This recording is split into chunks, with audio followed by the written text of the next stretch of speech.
BJP. ജില്ലാ ഭാരവാഹികളുടെ പുനഃസംഘടന ഏപ്രിൽ 15-ന് പൂർത്തിയാക്കാൻ സംസ്ഥാന കോർ കമ്മിറ്റി യോഗത്തിൽ തീരുമാനം.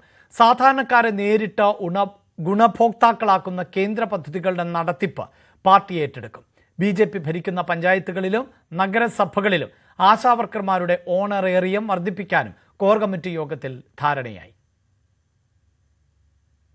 രാജീവ് ചന്ദ്രശേഖർ സംസ്ഥാന അധ്യക്ഷനായതിനു ശേഷം ചേർന്ന ആദ്യ കോർ കമ്മിറ്റി യോഗത്തിലാണ് പുനഃസംഘടനയിലും വിവാദ വിഷയങ്ങളിലുമടക്കം വിശദമായ ചർച്ചകൾ നടന്നത്. ജില്ലാ കമ്മിറ്റികളുടെ പുനഃസംഘടന യുവാക്കൾക്കും വനിതകൾക്കും അർഹമായ പരിഗണന കൊടുത്തുകൊണ്ട് ഏപ്രിൽ 15-നകം പൂർത്തിയാക്കും. കേന്ദ്ര പദ്ധതികൾ സംസ്ഥാനത്ത് നടപ്പിലാക്കുന്നതിൽ ഗുരുതരമായ വീഴ്ച സംഭവിക്കുന്ന പശ്ചാത്തലത്തിൽ 30 സംഘടനാ ജില്ലാ കാര്യാലയങ്ങളിലും വിപുലമായ ഹെൽപ്പ് ഡെസ്കുകൾ തുടങ്ങും. സാധാരണക്കാരെ നേരിട്ട് ഗുണഭോക്താക്കളാക്കുന്ന പദ്ധതികളുടെ നടത്തിപ്പ് ഏറ്റെടുക്കുകയാണ് ഉദ്ദേശം.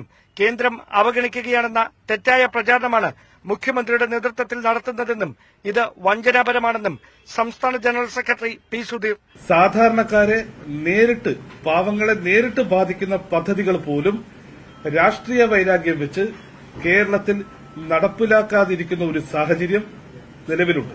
ലക്ഷക്കണക്കിന് ഗുണഭോക്താക്കളുടെ അവസരമാണ് സംസ്ഥാന സർക്കാർ ഇല്ലാതാക്കുന്നത്. കേന്ദ്ര പദ്ധതികളുടെ പ്രചരണത്തിനു വേണ്ടി, അതിന്റെ എൻറോൾമെന്റിനു വേണ്ടി വലിയ പരിപാടികളാണ് പാർട്ടി ആസൂത്രണം ചെയ്തിട്ടുള്ളത്.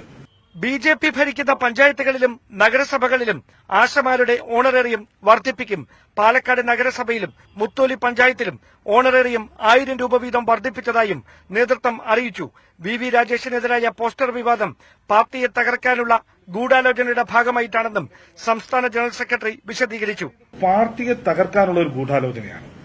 പാർട്ടി ബൂത്ത് തലം മുതലുള്ള പുനഃസംഘടന പൂർത്തിയാക്കി അടുത്ത തദ്ദേശ തെരഞ്ഞെടുപ്പിലേക്ക് ഒരു വലിയ മുന്നേറ്റം നടത്താൻ തയ്യാറെടുക്കുന്ന സമയത്ത് പാർട്ടി പ്രവർത്തകരുടെ ഇടയിൽ അവരുടെ ആത്മവിശ്വാസം കുറയ്ക്കുന്ന തരത്തിലുള്ള ഇത്തരം പ്രവർത്തനങ്ങൾ ഇത് പുറത്തുനിന്നുള്ള ആളുകളുടെ ഗൂഢാലോചനയാണ്. മുൻ സംസ്ഥാന അധ്യക്ഷൻ കെ സുരേന്ദ്രനും ശോഭാ സുരേന്ദ്രനും ഉൾപ്പെടെയുള്ള നേതാക്കൾ നേരിട്ട് കോർ കമ്മിറ്റി യോഗത്തിൽ പങ്കെടുത്തപ്പോൾ മുതിർന്ന നേതാവ് വി മുരളീധരൻ ഓൺലൈനായാണ് യോഗത്തിന്റെ ഭാഗമായത്. ന്യൂസ് 18 തിരുവനന്തപുരം.